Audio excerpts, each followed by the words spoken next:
உங்களுடைய தங்கம், வெள்ளி, வைர நகைகளை உடனே செல் பண்ணுமா? நம்பிக்கையான நிறுவனம் Max Gold. Call 04445454545. Max Gold, cash for gold. இந்த த்ரிஷா சும்மாவே இருக்க மாட்டாங்க பொழுது. அதாவது வீணாக ஒரு பிரச்சனையை உண்டாக்கி வீணாக ஒரு விவாதத்தை ஏற்படுத்தி பிரச்சனை வெளியவே இல்லை இங்கே தான் இருக்குது அப்படின்னு சோஷியல் மீடியா முழுக்க ஒரு பக்கம் கொந்தளிச்சிருக்காங்க. என்னென்னா, த்ரிஷா போட்டிருக்கிற இன்ஸ்டாவில் போட்டிருக்கிற ஒரு பதிவு, தன்னை தேடி வந்த துணையை காத்து நிற்பவர் ஜென்டில்மேன் அப்படின்னு. இது என்னையா இது அப்படின்னு, தன்னை தேடி வந்த துணையை காத்து நிற்பவர் ஜென்டில்மேனா? இது எதுக்கு இந்த பதிவு போட்டாங்க அப்படின்னு ஒரு மாதத்துக்கு முன்னாடி ஒரு வீடியோ ஒன்று வைரலாக இருந்தது சோஷியல் மீடியாவில். நீங்கள் பார்த்துருப்பீங்க. ஒரு சின்ன குரங்கு, குட்டி குரங்கு. அந்த குட்டி குரங்கை மற்ற குரங்குலாம் சேர்த்துக்கல, என்னன்னு தெரியல. எல்லோரும் விரட்டி விடும், கிட்டே சேர்த்துக்காதுங்க. அந்த குரங்கு அங்கேயும் இங்கேயும் அலைஞ்சி அதுக்கப்புறம் யாரோ ஒரு பொம்மையை தூக்கி போட்டிருப்பாங்க பொழுது, அந்த பொம்மையை கட்டி பிடிச்சிக்கின்னு அந்த பொம்மை கூடயே இருந்தது வந்தது. அந்த பொம்மை தான் எனக்கு துணை அப்படின்ற மாதிரி அந்த வீடியோ பெரிய வைரல் ஆகிடுச்சு. இப்போ என்னடான்னா, அந்த பொம்மையை வச்சுருந்த அந்த குட்டி குரங்குக்கு ஒரு துணை கிடச்சிருச்சு.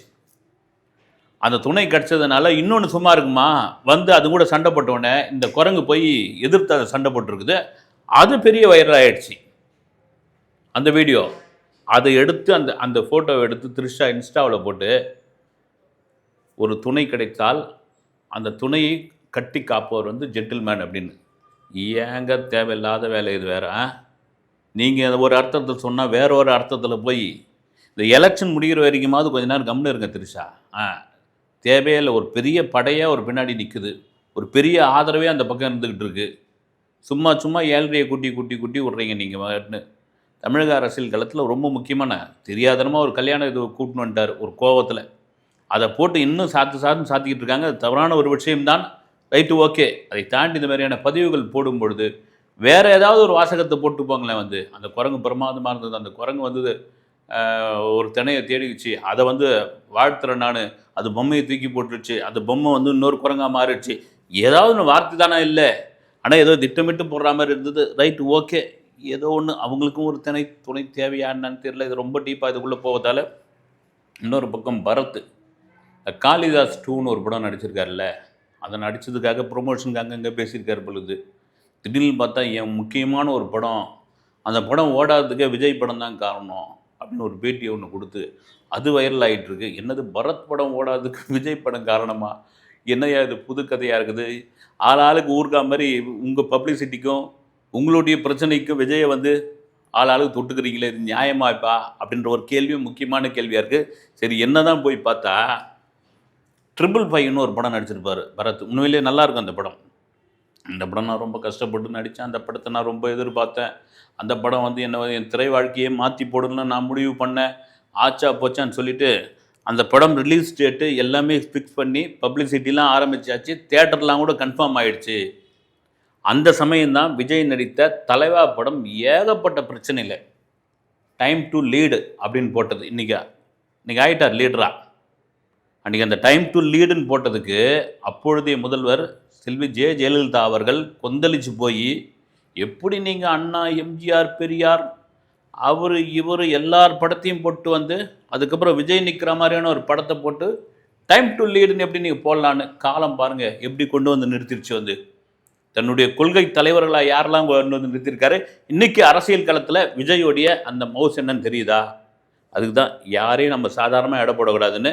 அப்போ இந்த தலைவா பிரச்சனை ஏகப்பட்ட பிரச்சனை. அந்த படத்தை ரிலீஸ் பண்ண விடக்கூடாதுன்னு படாத பாடு பட்டாப்புல அந்த ப்ரொடியூசர். அந்த அளவுக்கு அழுத்தம்.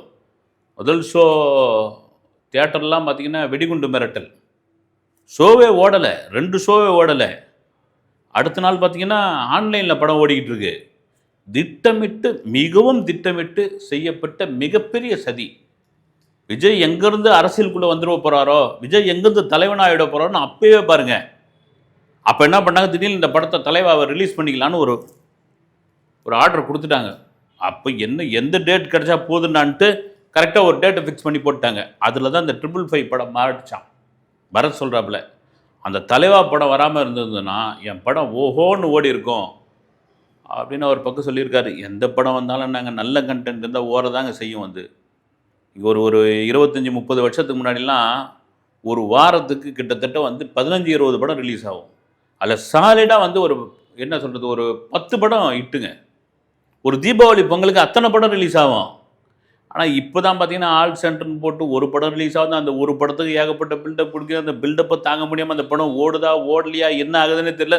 முதல்ல அந்த தமிழ் சினிமாவில் இந்த பில்டப்பை ஒழிச்சு தொலைங்கயா வந்து. இந்த பில்டப் தான் தாங்க முடியல. அந்த மாதிரி ஒரு பில்டப்பில் தான் சிக்கியிருக்குது இந்த கரசாமி தனுஷ் நடிச்சிருக்கிற படம். அது பாட்டுன்னு கரசாமி என்ன பண்ண போகிறாரு அப்படின்னு இந்த ஏப்ரல் 30 தெரிய போகுது. அதை விட்டுட்டு இவர் யார் தெரியுமா, இவர் என்ன கேரக்டரில் நடிச்சிருக்காரு தெரியுமா, கரசாமி என்ன சொல்ல போகிறாரு தெரியுமா, கரசாமி வந்து என்ன கலக்க போகிறாரு தெரியுமா, கரசாமி வந்தால் என்ன ஆகும் புரியுமா அப்படின்னு பில்டப் ஆரம்பிச்சிட்டாங்க. தயவுசெய்து அந்த பில்டப்பை குறைச்சிருங்க. தனுஷாவது சொல்லணும் குறைச்சிருங்க. காரணம் என்னென்னா அந்த டைரக்டர் பிரமாதமான டைரக்டர் விக்னேஷ் ராஜா, போர்த்தோல் டைரக்டர். அந்த போர்த்தோல் படத்தை ஒரு 3.25 கோடியில் எடுத்த படம். அந்த படம் தயாரிப்பாளருக்கு கிட்டத்தட்ட ஒரு 19 கோடி லாபத்தை கொடுத்த படம். பெரிய பெரிய லாபம் அது. இப்போ இந்த படத்தையும் அப்படி தான் வந்து ரொம்ப காம்பேக்டாக குறைந்த செலவில் தனுஷை வச்சு தனுஷ் சம்பளத்தோடு சேர்த்து ஒரு மினிமம் பட்ஜெட்டில் இந்த படத்தை சுருக்கி எடுத்திருக்காப்புல. அதுதாங்க ஒரு பிரமாதமான டைரக்டரு. படமும் சூப்பராக வந்திருக்கு அப்படின்ற மாதிரியான ஒரு தகவல் இருக்குது. இந்த படத்தை வெளியிட போகிற Red Giant Vels Films, Vels International 2 பேரும் என்ன பண்ணாங்க, ஓனாக ரிலீஸ் பண்ண போகிறாங்க. எப்படி அந்த படம் லாபம் அடிக்க போகுது, பட்ஜெட்டும் கம்மி, தனுஷ் சம்பளமும் பெருசாக ஒன்றும் இல்லை, படம் இட்டுன்னு முடிவு பண்ணியாச்சு, பாத்திரம் ஒரு கைன்னு. அதே வேளையில் தயவு செய்து பில்டப் பண்ணாதீங்க. பில்டப் பண்ணால் என்ன ஆகணும், முந்தைய தனுஷ் படங்கள்லாம் உங்களுக்கு ஞாபகம் வரும். அது இது ஒரு பக்கம் போயிட்டு இருக்கும்பொழுது இந்த எல்ஐகே அந்த டீசராக ட்ரெய்லராக தெரியல, 2040 தமிழ்நாடு எப்படி இருக்கும் அப்படின்னு அதில் காட்டிட்டு இந்த படமே 2040 தான் வரும் போலதுன்ற அளவுக்கு ஆகிப்போச்சு. வந்து எத்தனை டேட்டை மாற்றுவீங்க, எத்தனை தள்ளி போவீங்க. எல்ஐகே வருமானு இந்த பிரதீப் ரங்கநாதன் மேலே இருந்த கிரேஸே கொஞ்சம் கொஞ்சமாக அந்த ஃபேன்ஸ் மேலே குறைஞ்சி போயிடுச்சு. அவர் இப்படி தான் இருப்பார், இப்படி தான் அமக்கல் பண்ணி ஏறக்குறைய ஒரு தனுஷை வந்து 3/4 ஜெராக்ஸ் எடுத்து பண்ணிக்கிட்டு இருக்காரு, அது வேறு விஷயம். ஆனால் அவருக்குன்னு ஒரு தனி ரசிகர்கள் கூட்டம் இருந்தாங்கல்ல, அவங்க முதல்ல ஆரம்பத்தில் எல்ஐகே மேலே ஒரு ஆர்வத்தோடு இருந்தாங்க. காரணம் என்னன்னா விக்னேஷ் சிவனுக்கும் ஒரு முக்கியமான படங்க வந்து. அவர் பார்த்தீங்கன்னா பொழுதனைக்கும் எங்கே நயன்தாரா போனாலும் அங்கே அவர் வந்து கூடவே போயிட்டு இருந்தார். ஏன்பா இவர் டைரக்ட் பண்ண மாட்டாரா, இல்லை நயன்தாரா கூட தான் இருப்பாரா, அவர் வந்து அவங்க வீட்டுக்காரருக்கு கூட தான் இருப்பார். வந்து அவர் டைரக்ட் பண்ணியாவது விடுங்கம்மா அப்படின்ற அளவுக்கு நயன்தாராவெலாம் கேட்டுக்கிட்டு இருந்தாங்க. அதனால் விக்னேஷ் சிவனுக்கு முக்கியமான படம் இது. எப்போ தள்ளி போகுதுன்னு தெரியல, இது தள்ளி போச்சு. வந்து எப்போ ரிலீஸ் ஆக போகுதுன்னு தெரியல. டப்புன்னு ஒரு படம் உள்ளே வந்துருச்சு. அது யாருன்னா லெஜண்ட் சரவணா அண்ணாச்சி படம் லீடர் மேலே ஒரு பெரிய எதிர்பார்ப்பு. ஆனால் லீடர் பாருங்கள் சைலண்ட்டாக சம்பவம் பண்ணும்போது அதுக்கு முழு காரணம் டைரக்டர் தாங்க, செந்தில்குமார் தான். ஏன்னா இந்த படத்தை வந்து ஏப்ரல் 10 ரிலீஸ் பண்ணலாம், அது தள்ளி கூட ரிலீஸ் பண்ணலான்ற மாதிரி ஒரு ஐடியாவில் இருந்தாங்க. ஆனால் இந்த எல்ஐகே வரலன்னொன்னே 3 போடியா, ஏப்ரல் 3 லாக் பண்ணியா அப்படின்ட்டு நாளைக்கு இந்த படத்தினுடைய ஆடியோ லான்ச்சு மிக பிரம்மாண்டமாக நடக்க போகிறது. ஆடியோ லான்ச்சில் என்ன சம்பவம் பண்ண போகிறாருன்னு தெரியல லெஜண்ட் சரவணா. அதை தாண்டி இந்த படம் சம்பந்தமாக எந்த பில்டப்பும் கொடுக்காதீங்க, எதையும் ஓவர் ஹைப்பாக பேசாதீங்கன்னு டைரக்டருடைய ஒரு உத்தரவு. உண்மையிலே அந்த படத்துடைய டீசர்லாம் சூப்பராக, ஒரு கிளிம்ஸ் வீடியோலாம் அருமையாக இருந்தது. ஒரு அப்பா மகள் சம்மந்தப்பட்ட ஒரு கதை, ரைட்டு. ஏன்னா முந்தைய படங்களில் அவ்வளோ உருவகலி செய்யப்பட்டவர், தெரிஞ்சால் தான் நடித்தார். வந்து இந்த படத்தில் அதுக்கான வாய்ப்பே இல்லை அப்படின்னு அந்த படத்தை முழுசாக போட்டு பார்த்துட்டு அவருக்கே லெஜண்டுக்கே பயங்கர சந்தோஷமாகி போய் அவரை லாக் பண்ணிட்டாங்க செந்தில்குமாரை. அடுத்த படத்தில் 3 வேஷம் வேறு, 3 கேரக்டரில் வேறு நடிக்க போகிறாரு. நல்லது ஒரு விஷயம் உண்மையிலே.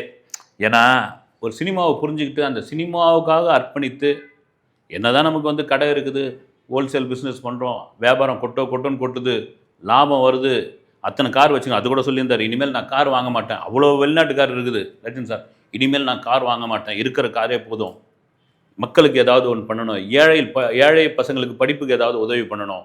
அது ஒரு பெரிய மனசு தாங்க. அதை தாண்டி லீடர் உண்மையிலே ஒரு இயக்குனருக்கான படமாக இருக்கும் என்பதை அவரே சரவணனே ஒத்துக்கிட்டார். இது முழுக்க டைரக்டருக்கான படங்க. அவர் என்ன சொன்னாரோ அதை நான் செஞ்சுட்டு வந்திருக்கிறேன், எல்லா புகழும் டைரக்டருக்கே அப்படின்னு முடிவாயிடுச்சு. ஏன்னா கரெக்டான ஒரு ரிலீஸ் டேட்டை லாக் பண்ணியிருக்காங்க. இது ஒரு பக்கம் போயிட்டு இருக்கும்பொழுது இந்த ப்ரோ 2 ப்ரோ 2 அது என்னையா அப்படின்னு. பவன் கல்யாணுக்காக வெயிட் பண்ணிட்டு இருக்காரு சமுத்திரக்கனி. பவன் கல்யாண் எப்போ வந்து ஓகே பண்ணுவார்னு, ப்ரோ 2வா ப்ரோன்னு ஏற்கனவே ஒரு படம் பவன் கல்யாணம் வச்சுட்டு இருந்தார். வேற ஒன்றும் இல்லை, இந்த வினோத சித்தம்னு ஒரு படம் வந்தது பாருங்க தமிழில். தம்பி ராமையா பிழிய நடிச்சிருப்பார் அந்த படத்தை, நீங்கள் பார்த்தீங்கன்னா தெரியும். அந்த படத்தை தான் வந்து தெலுங்கில் பவன் கல்யாணம் வச்சு ப்ரோன்ற பேரில் சமுத்திரக்கனி டைரக்ட் பண்ணியிருந்தார். ஏற்கனவே அந்த படத்தை பார்த்துட்டு பவன் கல்யாணுக்கு ரொம்ப பிடிச்சி போச்சு, இந்த ஸ்டோரியில் நான் நடிக்கணும், நீங்களே டைரக்ட் பண்ணுங்க அப்படின்னு. ஏன்னா டைரக்டர் சமுத்திரக்கனி பார்த்து ரொம்ப நாள் ஆயிடுச்சுன்னு எல்லாரும் சொல்லிட்டு இருக்கும்போது, ஏன்னா தமிழ்நாட்டிலேயே சமுத்திரக்கனி பார்த்து ரொம்ப நாள் ஆயிடுச்சு. அவர் ஏறக்குறைய ஆந்திராவில் ஹைதராபாத்லேயே இப்போ முழுசாக போய் செட்டில் ஆகிட்டார். அந்த அளவுக்கு தெலுங்கு படங்கள் வரிசையாக இருக்குது. இப்போ கூட பார்த்தீங்கன்னா ஒரு விழாவில் வந்து விஜய் த்ரிஷாவை பற்றி பேசினார் வந்து. அப்புறம் மேடையில் வந்து சொன்னார், ஆமாம் நான் தெரிஞ்சே தான் பேசினேன், என்ன பண்ணிவிடுவீங்க நீங்கள், அப்படி தான் பேசினேன், இன்னும் எவ்வளோ பேச வேண்டியதானே இருக்குது, பேசணுன்னா தாங்க மாட்டீங்க, என்ன நினச்சிக்கிட்டு இருக்கீங்க, ஆச்சா போச்சா அப்படின்னாரு வந்து. ரைட், ஓகே, என்னப்பா இவர் வந்து கொஞ்ச நாளைக்கு முன்னாடி விஜய்க்கு அப்படி சப்போர்ட் பண்ணி பேசிகிட்டு இருந்தார், திடீர்னு பார்த்தா விஜய்க்கு எதிராக நாம் அப்படி தான் பேசினேன், பொண்டாட்டியை விட்டு நீங்கள் அவங்களா கூட வந்தால் நாங்கள் விட்டுருவோமாண்ணா, நாங்கள் பேச தான் செய்வோம், எனக்கு நான் பயமாண்ணா, இதை விட பல விஷயங்களை பேசுவேன் அப்படி. ஏன் இதை சொல்கிறாரு அப்படின்ற பொழுது, முதல்வர் ஸ்டாலின் அவர்களுடைய பயோபிக்கில் சமுத்திரக்கனி நடிக்க போகிறதா ஒரு பேச்சு அடிபட்டுக்கிட்டு இருக்கு. நாம் ஏதாவது விஜய்க்கு ஆதரவாக பேசி விஜய்க்கு ஏதாவது ஒன்று கருத்து சொல்ல போய் இந்த பயோபிக் வாய்ப்பு நடக்காமல் போயிடுச்சுன்னா என்ன ஆகிறது? ஏன்னா தமிழக சினிமா இருக்கிற வரைக்கும் அரசியல் வரைக்கும் இதெல்லாம் ஒரு பெரிய விஷயம் தானேங்க. அது முதல்வர் ஸ்டாலினுடைய பயோபிக்கில் நடிச்சிருக்கு அப்படின்போது அது எங்கன்னா ஆர்டிஸ்ட்கிட்ட மாற்றிட போகிறாங்க, நமக்கு ஒரு முக்கியமான படமாச்சுன்ட்டு டப்புன்னு இப்படி மடித்து பேசிட்டாரோ அப்படின்ற ஒரு தகவல் ஓடிட்டுருக்கு.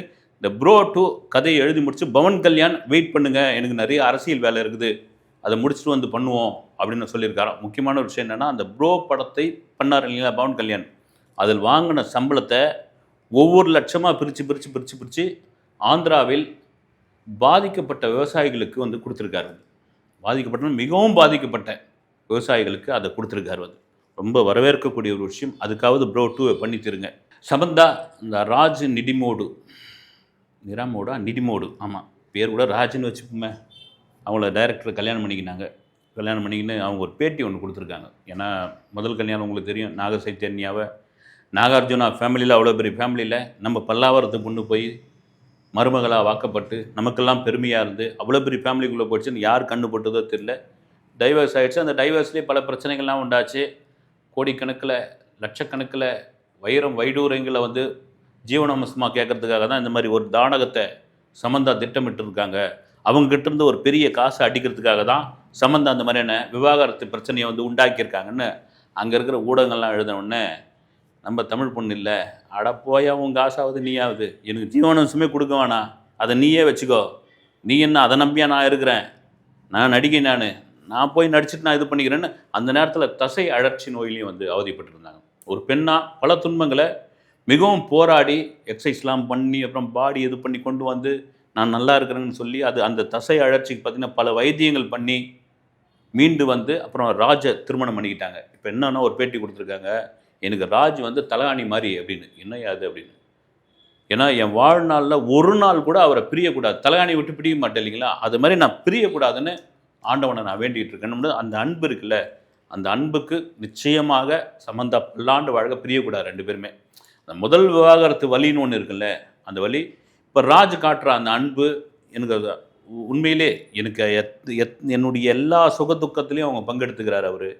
அதை தாண்டி என்னை வந்து அவ்வளோ பொறுப்பாக கவனிச்சிக்கிறாரு. அது ஒரு பெரிய அன்பு தானே எல்லாத்துக்கும் வந்து.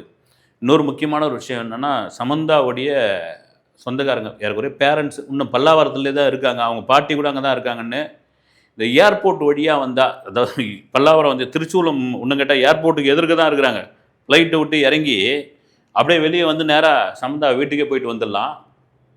ஃப்ளைட்டில் வந்தால் அங்கே கண்டுபிடிச்சிருவாங்கன்னுங்க. பெங்களூரில் ஏர்போர்ட்டில் இறங்கி அங்கேருந்து சாலை மார்க்கமாக வந்து தன்னுடைய பாட்டியெல்லாம் பார்த்துட்டு அவங்க ரகசியமாக கிளம்பி போகிறாங்களாம். ஏன்னா அவங்களே கூட்டுமே நம்ம பாம்பேக்கு ஏன் வந்து இங்கே ஒரு சமயம் வரமாட்டேன்றாங்க பொழுது, எது எப்படியோ சமந்தா ஒரு செகண்ட் இன்னிங்ஸ் ஒரு நல்லதொரு சுபிட்சமான ஒரு வாழ்க்கையை தொடங்கியிருக்கிறார். மனதார வாழ்த்தும், அருமையான வாழட்டும். ரெஜினா திடீர்னு ஒரு பேட்டி ஒன்று கொடுத்துருக்காங்க. என்னென்னா, நான் எத்தனையோ நடிகர் கூட நடிச்சிருக்கிறேன், ஆனால் அஜித் சார் மாதிரி ஒரு ஜென்டில்மேன் யாரையும் நான் பார்த்ததே இல்லை, அப்படி ஒரு அக்கறை எடுத்துக்கூடியவர். அவங்க ஒரு நடிகை தானே, இவங்க வந்து ஒரு 2ஆம் தர நடிகர் தானே, அவங்க ஒரு ஜூனியர் ஆர்டிஸ்ட் தானே, இவர் ஒரு சாதாரண டெக்னீஷியன்ஸ் தானே, அந்த மாதிரி ஒரு குணமே கிடையாது. விடாமுயற்சியில் அப்படி ஒரு அன்பை, அப்படி ஒரு அக்கறையை வந்து நான் வந்து அஜித் சார் கிட்ட பார்த்தேன். எனக்குன்னு மட்டும் கிடையாது, ஒரு லைட்மேனு கிட்ட கூட அவ்வளோ பரிவாக பேசுவார். குறிப்பாக அஜர்பைஜானில் எங்களுக்கெல்லாம் ஒரு பிரச்சனை வந்தப்போ அவர் தான் தைரியம் கொடுத்து அந்த பிரச்சனையிலிருந்து எங்களை வெளியே கொண்டு வந்தவர் அப்படின்னு ரெஜினா பேசுது. எனக்கு நல்லா ஞாபகம் இருக்குது. ரெஜினா வந்து அழகிய அசுரான்னு ஒரு படம் பண்ணிக்கிட்டு இருக்கும்போது, அந்த படம் தேங்காய் சீனிவாசனுடைய பேரன் ஹீரோன்னு நடிச்சாப்புல. அது கேமராமேனை பண்ணவர் வந்து நம்ம தெரிஞ்ச நண்பர் தான் அவர், சரவணன். அதுக்கப்புறம் பண்ண ராஜசரவணன்ற பேரில் பண்ணார். அசோக் நகரில் ஒரு பிளாட்ஃபார்மில் வச்சு எடுத்துக்கிட்டு இருந்தாங்க. ஒரு கேரவான் கூட கிடையாது வந்து ரெஜினா வந்து அந்த பிளாட்ஃபார்ம்லேயே உட்காந்துக்கிட்டு ஒரு அந்த ப்ரொடக்ஷன் சாப்பாடை சாப்பிட்டுக்கிட்டு இருந்தாங்க. நான் இன்டர்வியூ பண்ண போன போது அந்த வளர்ச்சின்னு ஒன்று இருக்குல்ல, அது வந்து சினிமா மீது உள்ள அந்த காதல் தாங்க அந்த வளர்ச்சிக்கான காரணம். இன்றைக்கி அஜித்தை பொழுதுட்டு இருக்காங்க. ரெஜினாவும் தெலுங்கு சினிமாவில் மிக முக்கியமான நடிகையாக மாறி இருக்கிறார். ஓகே, அடுத்த வீடியோவில் சந்திக்கிறேன். நன்றி.